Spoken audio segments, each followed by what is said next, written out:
Ini dulu tempat yang oleh kamu disepelekan.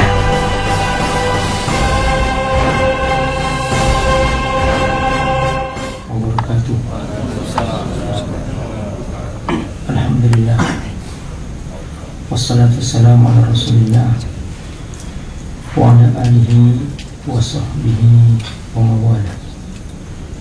Asyhadu an la ilaha illallah wahdahu la syarika lah, wa asyhadu anna Muhammadan abduhu wa rasuluh.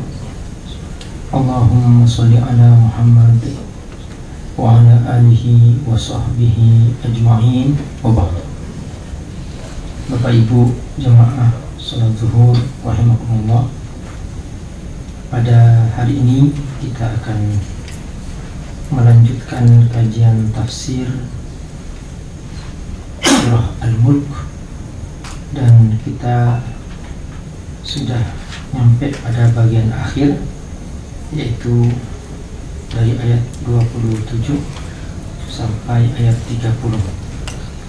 Dan kita masih ingat bahwa jumlah ayat dalam surah Al-Mulk adalah 30 ayat, dan Rasulullah SAW menyebutkan dengan angkanya, angka ayat dalam surah Al-Mulk, bahwa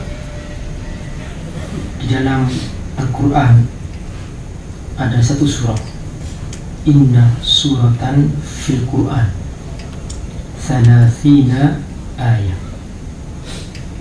Jumlah ayat dalam surah tersebut hanya 30. Syafa'at li sahibiha, dan orang yang selalu membacanya akan diberi syafaat oleh surah tersebut. Di antara riwayat yang lain mengatakan bahwa hiyal mani'ah, ayat-ayat ini akan menghalangi sang pembaca dan yang mengamalkan isinya dari api neraka. Wahyal munjiah, juga dia akan membela dari siksa kubur. Tunjihi min azabil kubur, kata Rasulullah, dia akan membela orang yang suka membaca dan memahami kandungannya serta mengamalkan isinya. Dia akan dibela dari siksa kubur. Jadi Rasulullah SAW menyebutkan memang jumlah surah ini ayatnya hanya 30. Maka pada hari ini kita akan belajar ayat yang ke-27. A'udzubillahi minasyaitonirrajim. Bismillahirrahmanirrahim. Falamma ra'awhu zulfatan si'at wujuhul ladzina kafaru wa qila hadzal ladzi kuntum bihi tattaqun. Falamma ra'awhu, maka ketika orang-orang kafir itu melihat neraka di depan mata mereka, zulfatan, sangat dekat dengan mereka, karena Allah Subhanahu wa ta'ala nanti akan mendekatkan api neraka ini kepada para penghuninya dan akan menampakkannya. Disinilah penyesalan mulai bermunculan.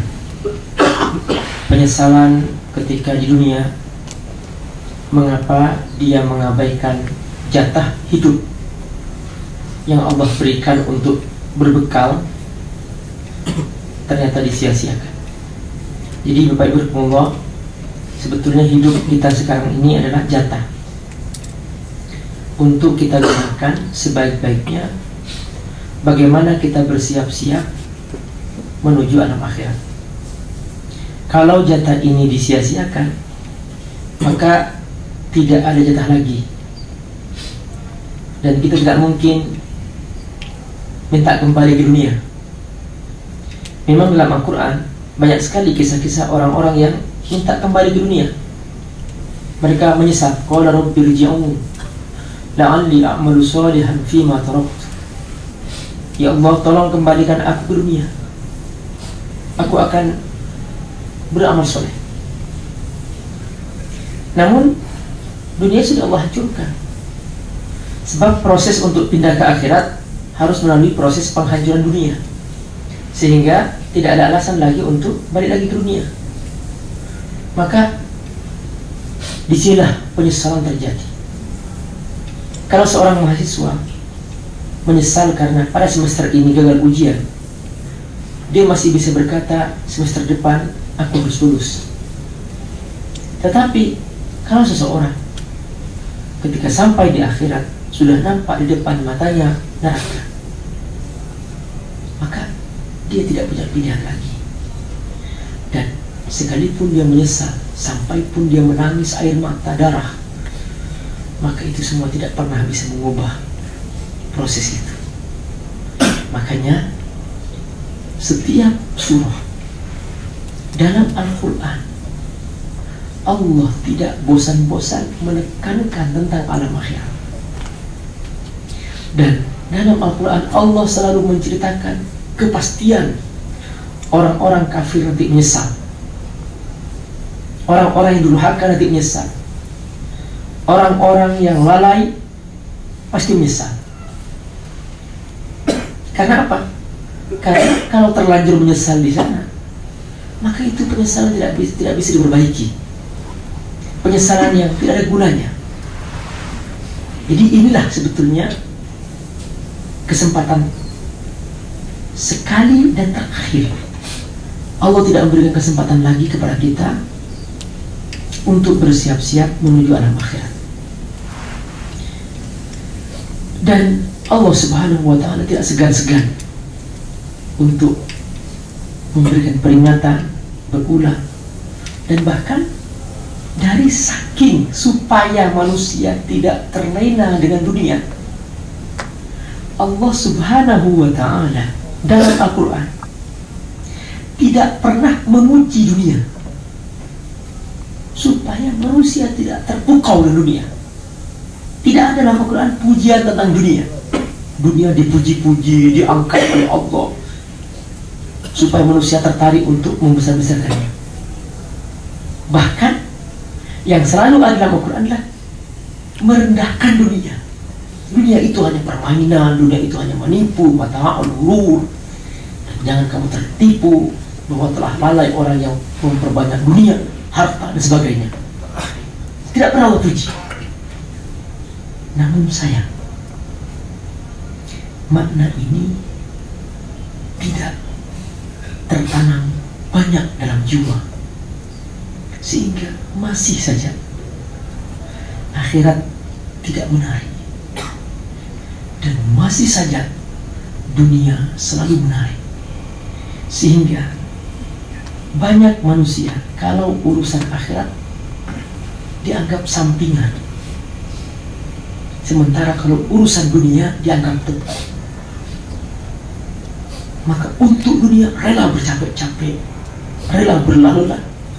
Tapi kalau untuk akhirat selalu menghindar, selalu terasa berat, dan seterusnya. Inilah hal yang ingin Allah tegaskan sebetulnya, bahwa setiap Allah menceritakan dalam Al-Quran tentang akhirat, selalu Allah menceritakan tentang orang-orang yang menyesal. Allah firman, falamma ra'awhu zulfatan si'at wujuhul ladzina kafar.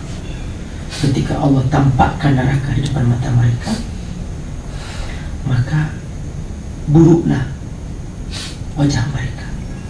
Si'at artinya buruk, wujuh wajah, alladzina kafaru orang-orang yang ingkar, artinya tidak cerah. Kebalikan orang yang ahli surga, ketika surga didekatkan, wa idzal jannatu uzlifat, ketika surga didekatkan, ditampakkan kepada para penghuninya, maka wajah-wajah mereka cerah ceria. Wujuhu yawma idzin musfirah, wajah-wajah mereka cerah ceria, Dhahikatum mustabsyirah, tersenyum gembira karena mereka sudah ada tanda-tanda masuk surga. Sebelumnya sudah ditandai dengan mereka menerima buku dengan tangan kanan. Wa ashabul yamin ma ashabul yamin fi sidrin makhdud wa talhim mamdud wa dhillin mamdud. Mereka adalah orang-orang yang menerima buku dengan tangan kanan. Mereka bahagia karena di depan mereka nampak surga. Bayangkan seorang yang sudah bertahun-tahun berusaha untuk mencapai sebuah gelar atau prestasi. Dia bekerja keras siang malam, dan begitu sudah nampak lulus di depan mata, sudah nampak sebuah ijazah, kegembiraan terjadi, gembira sekali. Nah, ini baru di dunia. Banyak orang gembira karena ijazah, karena prestasi, hadiah, piala, sebagainya.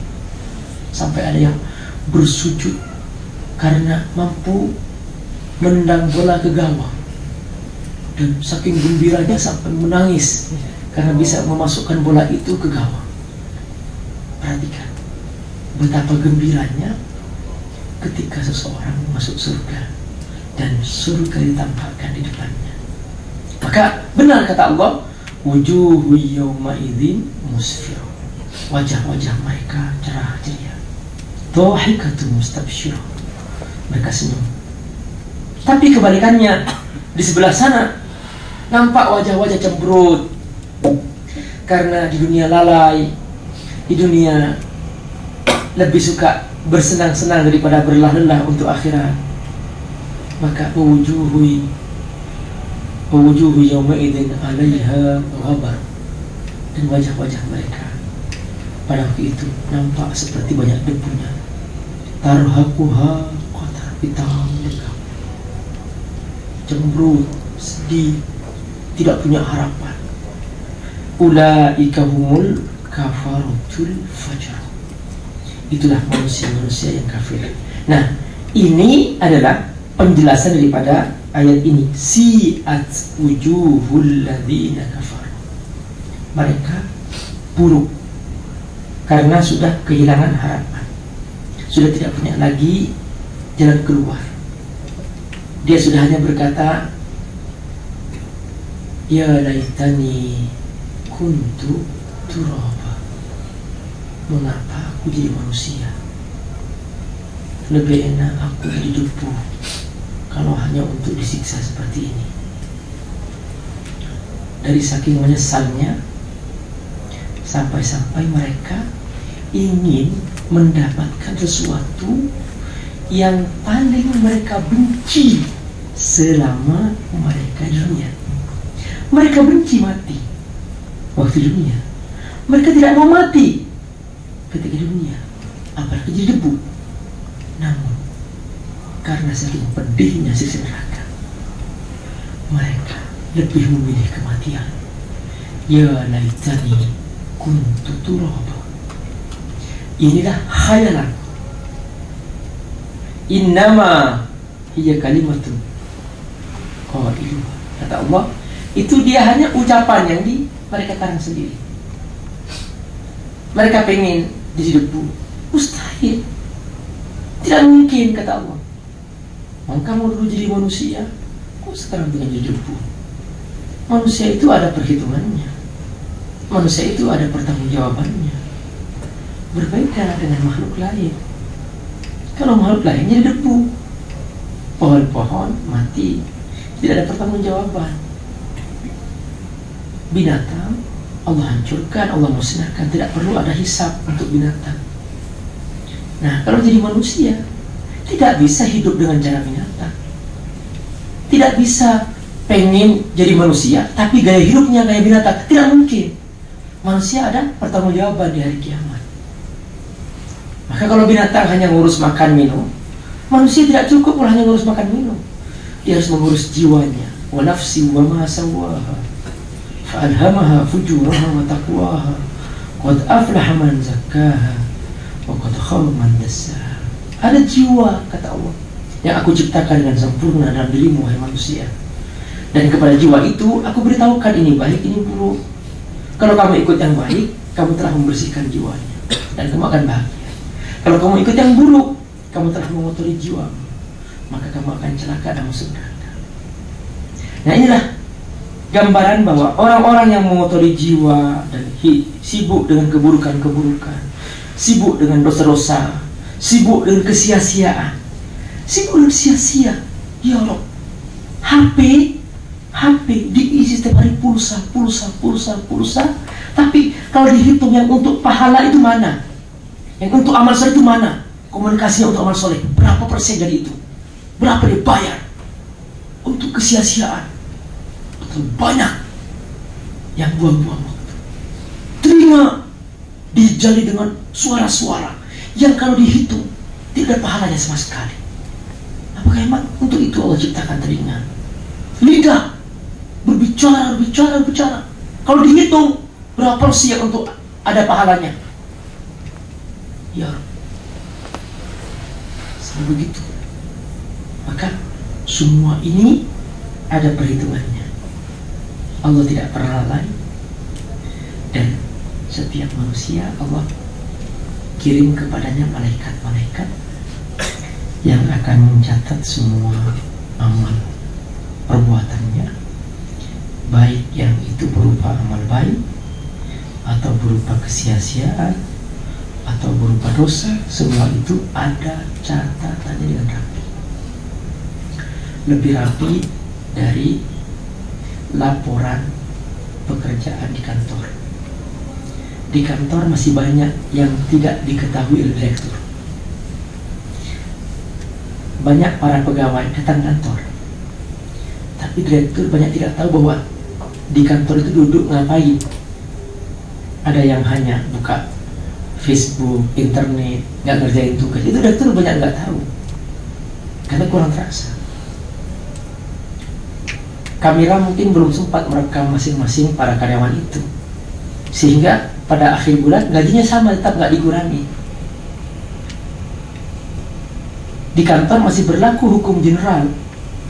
Yang penting datang, masih ada hukum general, sekalipun di kantor tidak melaksanakan tugas atau di kantor tidak ada pekerjaan, masih tetap ada gaji yang sama. Tapi di akhirat, Allah tidak berlaku hukum general.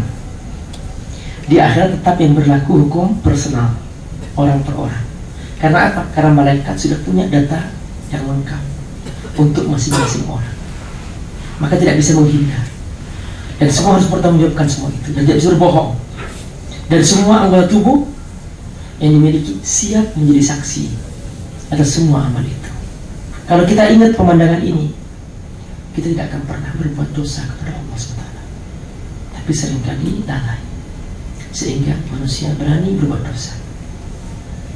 Bayangkan, kalau saja para pendosa mereka harus menerima hukuman, apalagi kafir, kata Allah.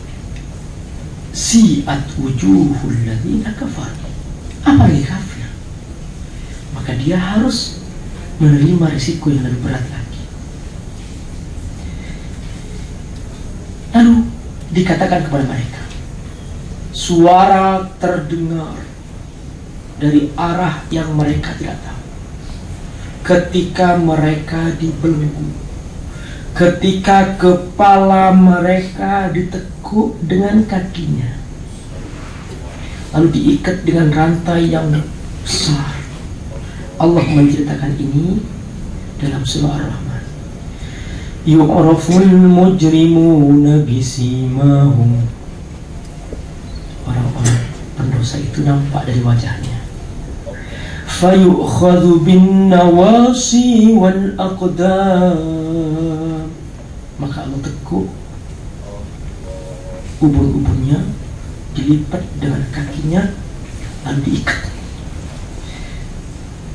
Fayu'khadhu bin nawasi wal aqdam. Fabi'ayyi ala'i rabbikuma tukadziban. Lalu setelah itu apa? Hadhihi jahannam, hadhihi jahannamul lati yukadzibu bihal mujrimun. Ini neraka jahannam yang selama ini didustakan, yang selama ini dianggap sesuatu yang tidak penting, sehingga abai, sehingga tidak takut dengan siksa ini. Dianggap ini sesuatu yang khayalan atau menakut-nakuti dan sebagainya.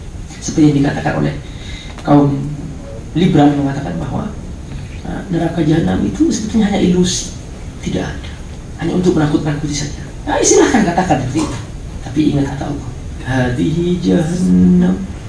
Hadihi jahannamul lati yukadzibu bihal mujrimun yatufuna bainaha wa baina hamimin an fabi ayyi ala'i rabbikuma tukadziban. Kata Allah, kau siap-siap berenang-renang karena kau telah mendustakan. Begitulah Allah menyebutkan dalam Al-Quran. Jadi ketika mereka sudah dalam kondisi penuh penyesalan dan ngantri, pintu gerbang neraka telah dibuka dan api telah menggelegak dan neraka diseret, ditampakkan kepada penghuninya. Ya Rabb, Allah menyampaikan, wa qila hadzal ladzi kuntum bihi tad'un. Ini suara ini datang pada mereka. Hadzal ladzi kuntum bihi tad'un. Ini dulu yang kamu dustakan. Ini dulu yang kamu tidak percaya. Ini dulu tempat yang oleh kamu disepelekan, sehingga kamu tidak pernah takut. Hadzal ladzi kuntum bihi tad'un. Dan bahkan dari saking mereka tidak percayanya kepada api neraka, mereka minta kepada Allah. Ini orang-orang kafir Mekah waktu itu minta kepada Allah, ya ahli Muhammad wa man ma'ahu, ya Allah, hancurkan Muhammad dan orang-orang yang bersamanya. Bayangkan, ini mereka orang kafir masih merasa benar. Lalu dia mengatakan, minta kepada Allah, ya Rabb, hancurkan Muhammad. Dia telah mengganggu kami, mengganggu stabilitas kehidupan kami. Kami sudah merasa nyaman menyembah patung, kok datang Muhammad disuruh menghancurkan patung. Ini mengganggu kami. Hancurkan ya Allah Muhammad dan orang-orang yang bersamanya. Lalu Allah turunkan Al-Quran pada ayat berikutnya, Qul aro'aitu, sampaikan Muhammad kepada mereka, tahukah kamu, in ahlakani Allah, kalau Allah saja menghancurkan aku, wa man ma'iyya, dan orang-orang yang bersamaku, au rahimana, atau justru sebaliknya mungkin Allah justru menyayang aku dan menyayang orang-orang yang ikut aku. Kalau saja aku dihancurkan dan pengikutku dihancurkan, fama yujirul kafirin min azabin alim, apalagi orang kafir, maka pasti dia diazab oleh Allah. Subhanallah. Ini jawaban yang disampaikan Rasulullah SAW kepada orang kafir, diwahyukan langsung dari Allah.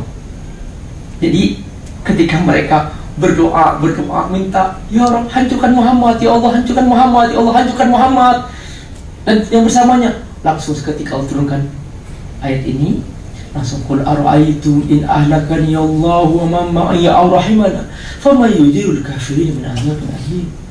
Kalau kami saja dihancurkan, pengikut kami dihancurkan, apalagi kamu? Kamu pasti dihancurkan, kamu kafir. Begitulah jawabannya yang terjadi. Berarti dari sini kita belajar bahwa banyak orang kafir merasa benar, dan karenanya mereka tidak mau ikut Allah.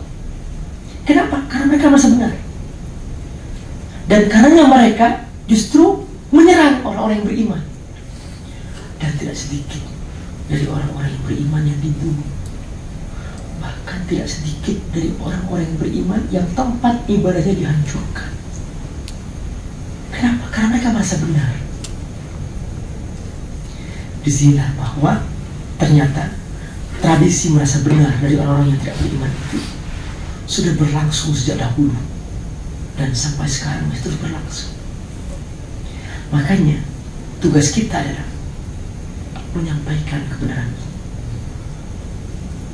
Karena banyak mereka yang tidak tahu, banyak mereka yang belum paham. Seandainya mereka paham, mereka tidak akan memusuhi. Nah, cara menyampaikannya sudah banyak fasilitas. Allah membuka fasilitas sangat luar biasa. Kadang melalui sarana-sarana teknologi yang kita sudah punya, bisa melalui televisi, bisa melalui website, internet, dan sebagainya. Itu silakan, Allah buka fasilitas itu, tergantung kita sekarang. Namun sayang, fasilitas ini bagi para pemegang kebenaran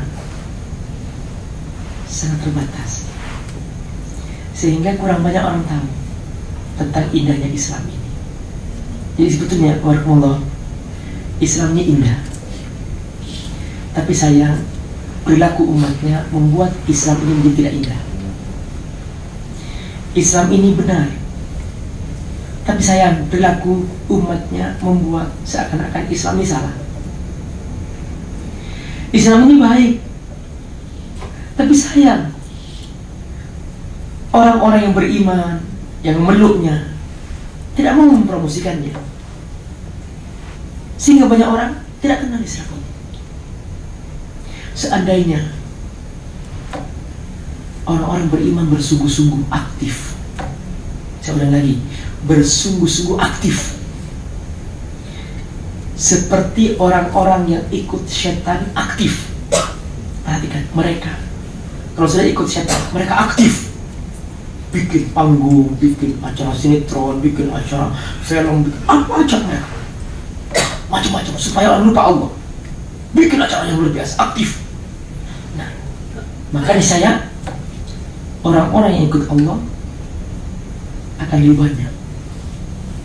Namun sayang, jumlah yang ikut Allah banyak tidak aktifnya, banyak pasifnya. Akibatnya kebaikan tidak banyak dikenal oleh banyak orang. Iman yang kita yakini ini tidak banyak dikenal orang, sehingga jumlah orang yang tidak beriman lebih banyak. Dari 6 miliar penduduk bumi, baru 1,3 miliar yang muslim, yang beriman. Dari 1,3 miliar ini juga baru berapa persen yang bersungguh-sungguh menjalankan ajaran agamanya.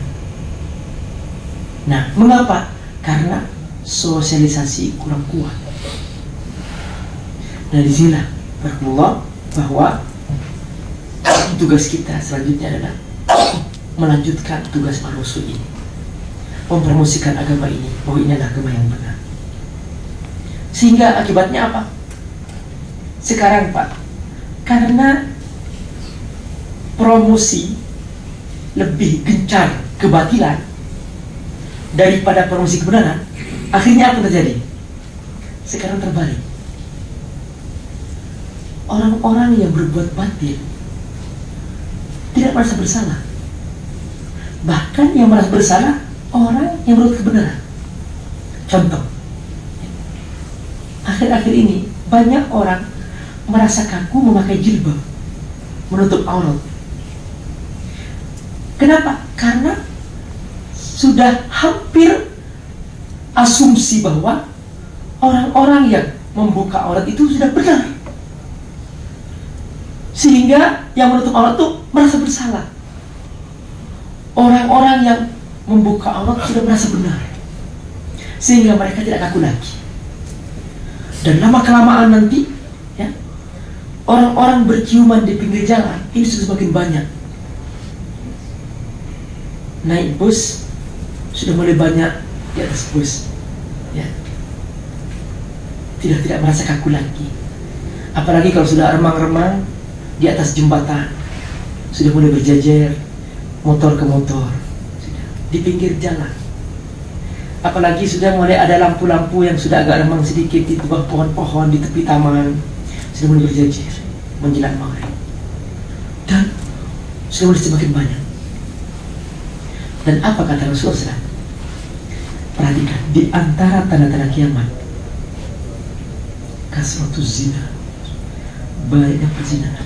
Ini maksudnya bukan orang kafir, karena orang kafir memang setiap hari berzina. Di sini maksudnya orang-orang yang mengaku beriman. Apa kata Rasulullah SAW? Dan mereka nanti yang mengaku beriman itu hatta la yazni nas fi syawari, mereka berzina di pinggir jalan. Ini sudah semakin banyak tanda seperti ini. Wa khairuhum fi dzalika zaman, paling baiknya manusia di zaman itu, rajulun yaqul li sahibatihi nakhtafi wara al-jidar, seorang berkata kepada ceweknya, ayo kita sembunyi dong di balik tembok, berzina juga tapi bersembunyi. Itu paling baiknya sudah. Jadi pernikahan sudah semakin tidak ada. Jadi fitrah sudah semakin hancur. Kenapa? Karena berpaling sudah. Orang yang mempromosikan kebatilan semakin gencar. Yang punya kebenaran pasif dan diam.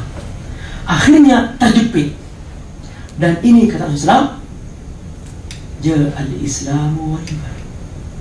Islam dulunya datang dalam keadaan terasing. Wa sayaudu ghariban, dan nanti di hari-hari terakhir atau zaman terakhir nanti dia akan kembali terasing. Fatuba lil ghuraba, berbahagialah orang-orang yang tetap istiqomah, konsisten sekalipun dia nampak terasing. Dia tetap menutup aurat di saat semua orang telanjang di sekitarnya. Dia tetap bersama istrinya sekalipun semua orang berzina di sekitarnya. Dia tetap mengambil yang halal sekalipun sedikit di saat semua orang pada makan yang halal di sekitarnya. Makan harta, riba, korupsi, semuanya sogok-menyogok langsung begitu kolosal di sekitarnya. Dia tetap bertahan dalam yang halal. Subhanallah. Inilah sebenarnya yang sangat penting untuk kita ambil dari pelajaran yang bisa menjadi pegangan pada kita sendiri.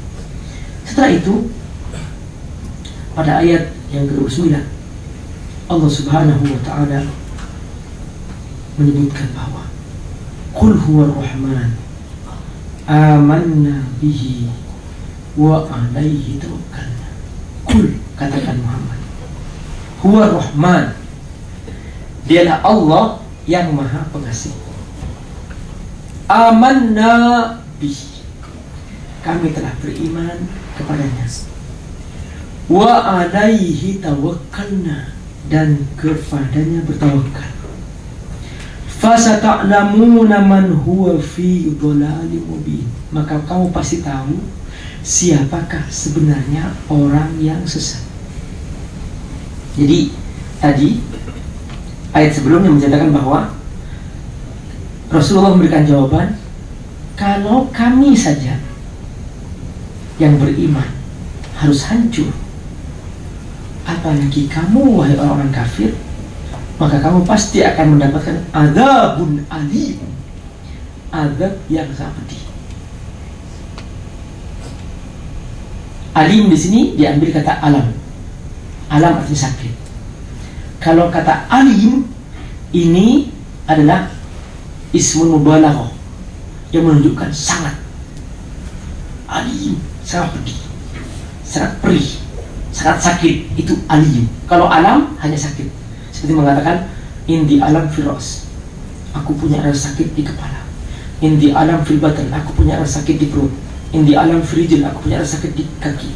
Tapi kalau sudah alim, ini sakitnya nggak berhenti.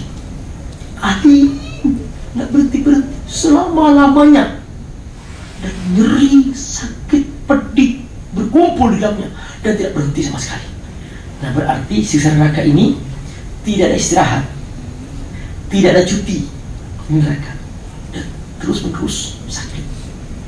Dan semakin dibiarkan, semakin api neraka semakin panas. Itu bedanya. Dan ketika kulit ini lepuh, hancur, Allah ganti dengan kulit yang lain. Kullama natijat juluduhum baddalnahum juludan ghayraha. Setiap kali kulit sudah melepuh dan hancur, sehingga mereka tidak merasa sakit lagi, Kata Allah, aku ganti lagi kulit yang baru. Karena alat perasa itu di kulit. Sehingga liyadzuqul adab, supaya mereka tetap merasakan sakit itu. Makanya alim. Kebalikannya kalau di surga, Allah memberikan kata na'im, jannatun na'im. Kenapa? Karena kenikmatan di surga tidak pernah putus. Surga terus nikmat dan menyenangkan. Itu kebalikannya. Nah, lalu jawaban selanjutnya dari Rasulullah SAW, bahwa yang bisa menyelamatkan itu hanya Allah. Hanya Allah yang kami yakini, bukan yang kamu yakini. Kalau kamu kan kafir. Qul huwar rahman, Allah maha rahman, amanna bihi, kami telah beriman kepadanya. Itu dia Allah yang bisa menyelamatkan. Jadi Tuhan yang kami percaya ini.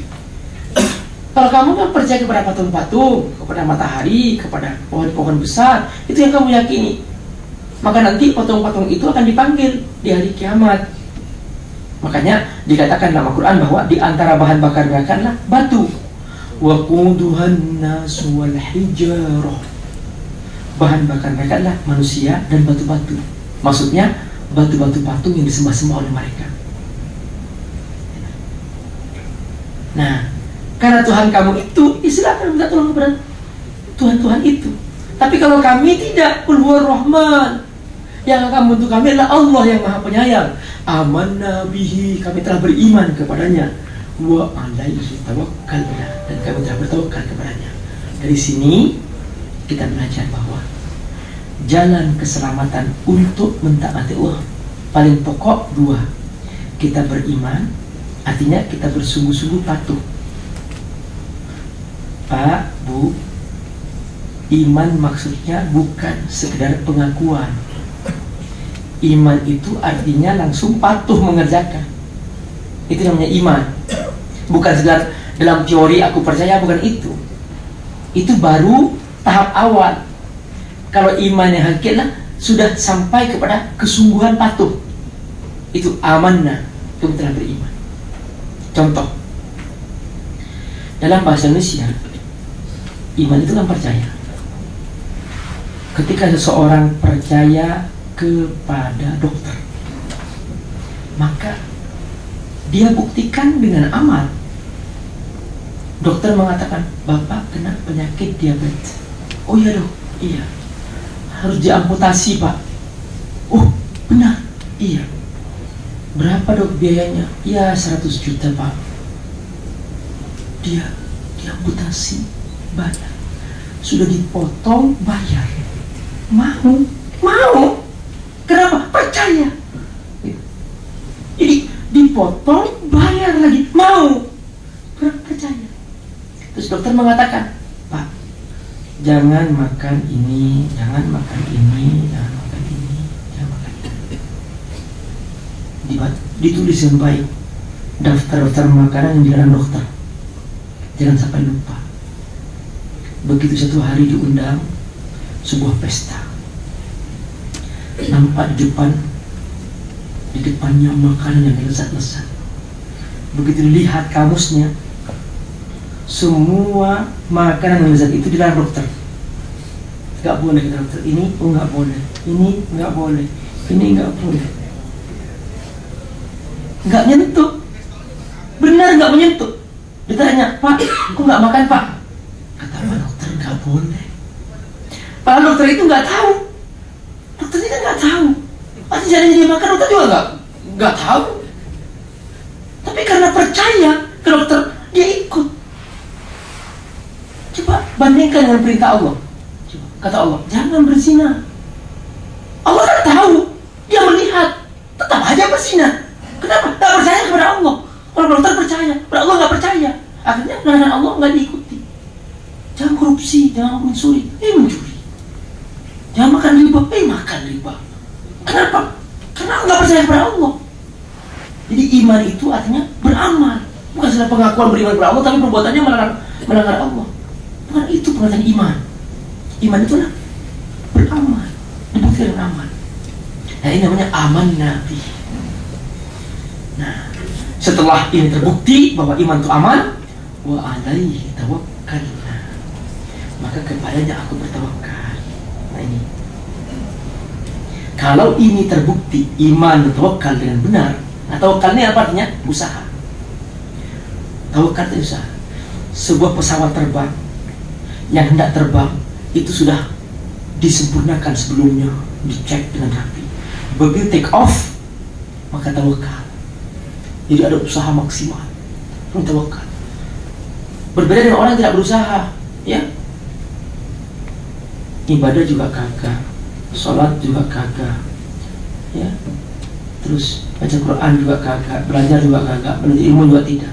Terus berdoa, ya Allah masukkan aku surga. Nah, ini namanya tawakal, bukan tawakal. Tawakal artinya mewakilkan kepada Allah. Nah ini yang haram hukumnya, mewakilkan tanpa usaha. Makanya doa itu tidak akan bermanfaat bagi orang yang tidak bertawakal, bekerja keras. Makanya tawakal itu dihubungkan dengan azam. Fa'idha azamta fatawakkal ala Allah. Azam itu adalah usaha keras, niat yang kuat, yang maksimal, dan dibantu dengan kerja keras, maka itu azam. Begitu sudah siap semuanya, tawakal. Itu namanya tawakal. Kalau ini dipasang dengan iman, maka fasata'lamuna man huwa fi dhalalin mubin. Buahnya adalah pasti keselamatan. Artinya kau akan tahu siapa yang sesat dan kamu akan selamat. Terakhir, penutup dari surah Al-Mulk ini, Allah SWT menutup dengan firman-Nya, Qul ara'aytum in asbaha ma'ukum ghawra faman ya'tikum bima'in ma'in. Ini adalah tentang ayat. Muhammad, sampaikan kepada mereka tentang air yang setiap hari mereka minum. Perhatikan air ini, Pak. Subhanallah, dalam gelas kita bisa melihat, kok bisa ada zat yang seperti ini bentuknya. Subhanallah, kita tidak pernah bikin air, tapi subhanallah kok ada zat seperti ini. Kalau kita ingin bikin, dari apa cara membikinnya? Bagaimana cara membikinnya? Kata Allah, Qul ara'aytum in asbaha ma'ukum ghawra. Tahukah kamu bagaimana seandainya semua air di muka bumi ini Allah hilangkan, Allah tarik semua persediaan air, sehingga cari kemanapun tiada air. Kata Allah, famayyatikum bima'in ma'in. Dolar yang mana yang bisa mendatangkan air? Rupiah yang mana yang bisa mendatangkan air? Bos yang mana yang bisa mendatangkan air? Dari sini kita paham bahwa persoalan air bukan persoalan uang, tetapi persoalan Allah yang menciptakan. Tapi sayang, banyak orang lupa Allah, yang diingat uang. Ketika minum, merasa bahwa aku bisa minum karena uangku, sehingga dia mengira bahwa dengan uang aku bisa minum. Kenapa? Kan lupa bahwa Allah yang bikin. Dia hanya ingat bahwa ada mobil yang mengantarkan, aku bayar. Ada mobil yang menggali, aku bayar. Sehingga yang mendatangkan air uangnya, bukan Allah yang membuat. Akhirnya apa? Maka dia lebih taat kepada orang yang memberi uang daripada yang memberi air. Karena dia merasa bahwa yang bisa mendatangkan air ini uang, akhirnya bahwa, dan dia sadar bahwa yang mengasih uang adalah bos, maka dia lebih patuh kepada bos daripada kepada Allah. Sehingga seandainya jam 2 malam bos manggil, dia bangun. Tapi kalau Allah memanggil waktu subuh, nggak bangun. Kenapa? Karena lebih hebat bos daripada Allah. Bos yang ngasih uang kok, dengan uang aku bisa dapat air. Sementara kalau Allah, dilupakan bahwa Allah yang bikin.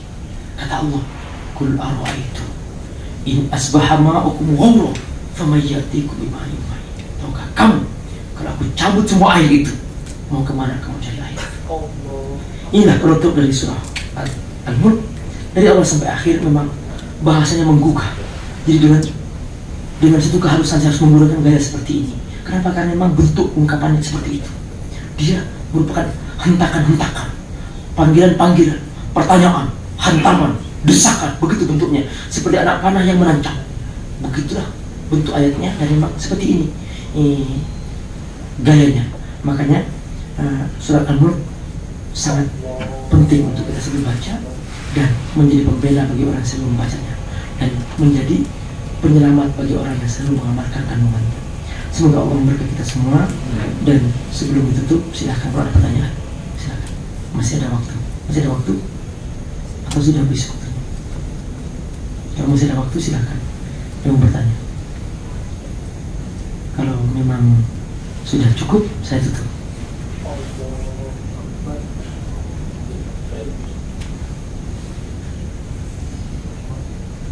Cukup ya, insyaallah. Ini kalau sudah jelas, nggak perlu bertanya. Semoga Allah berkahi. Kita tutup dengan fatwa majelis. Subhanallahumma wa bihamdika asyhadu an la ilaha illa anta astaghfiruka wa atubu ilaik. Wassalamualaikum warahmatullahi wabarakatuh.